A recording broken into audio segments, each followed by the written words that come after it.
All the future fighters, I know it's been a while, but it's Trippy Cakes, and I'm back with a Lizzie review. And I ain't talking about this Lizzie, I ain't talking about this one, and I damn sure ain't talking about this Lizzie.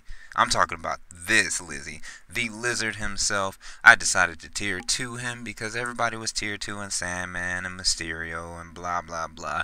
And I did have a little bit of a test run with him not too long ago, and it made me curious to see how he fares as a character, especially tier 2, and that's when they're at their best. Get into it, these are my lizard stats. Nothing too impressive. I just barely tier 2'd him. I was playing around with him a little bit. His stuff is a little bit low. I haven't even Uru amplified him. So this isn't even going to be him at his full potential. But, I'm rocking the all defenses, the HP, and, I am also rocking ignore defense. Recovery is also another substitute that you could do for him. But I do like to get as close to that 50% fucking ignore defense as possible. I will say that I do enjoy the lizard. He's interesting. He is very, very interesting indeed. Those were my stats.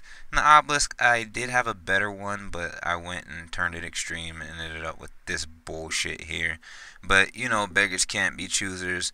So I'm just gonna have to stick with that shit for now. I do have other characters that I am more focused on. I just wanted to kind of do a little something something on him. So I'm gonna spend the gold that I had at the time, to rank it up.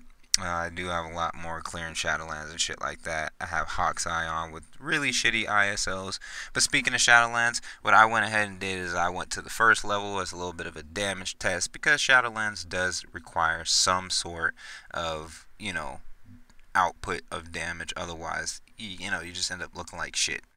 So I did decide to go into this solo, and I'm gonna go over a little bit of his rotation. I do kind of forget during this footage because like I said, I'm still fairly new to the lizard. So you always want to make yourself grow, spit out the acid, and then after that you just go ape shit. Now, the thing about this is he doesn't have a lot of iframes at all, which makes me think that Combat Alliance Battle Extreme might not be the best place for him. Potentially, maybe, if you have like a silence immunity where you can just sit back and wail on the beast, because his recovery is actually pretty good as a base. Like as you can see, I'm just mopping the floor with these guys, and the way his little buff thing or whatever works, it may as well have been a passive because you can have that shit up the entire fucking duration. But as I said, he is an interesting character nonetheless. He just seems like you'd really have to invest in him to get something out of it. He's not one of those characters where you throw a little bit of shit on him and then all of a sudden he's, Doctor Strange or some shit like that. But he is pretty cool.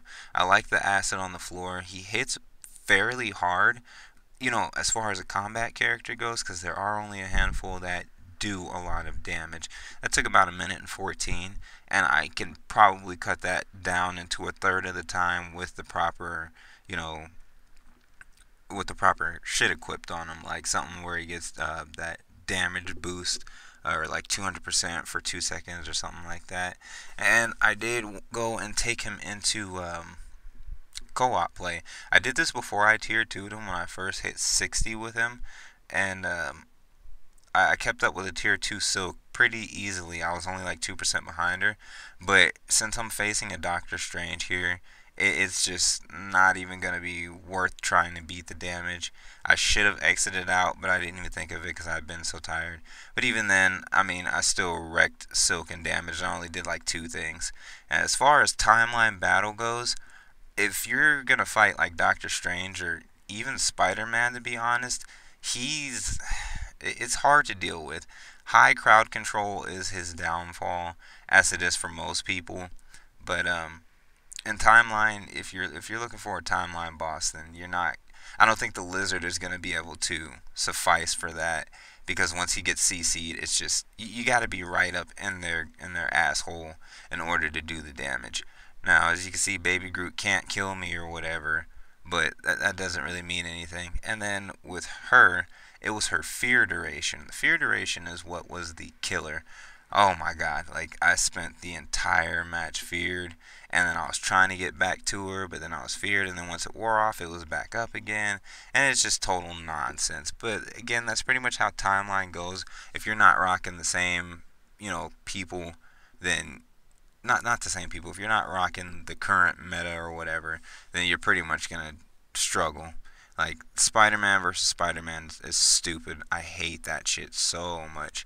And I bet you're kind of wondering why I have my team set up the way it is because you do get a really good bonus having Gwenpool, or not Gwenpool, goddamn, Spider-Gwen and Spider-Man on the same team as the Lizard. Um, I'm not very proud of these alliance battle matches, and then or not alliance battle, these timeline matches. And the thing that kind of sucks about him, of course, with everybody, once you start a match, you kind of gotta wait till you can use your good moves like that. The poison, that's a must-have.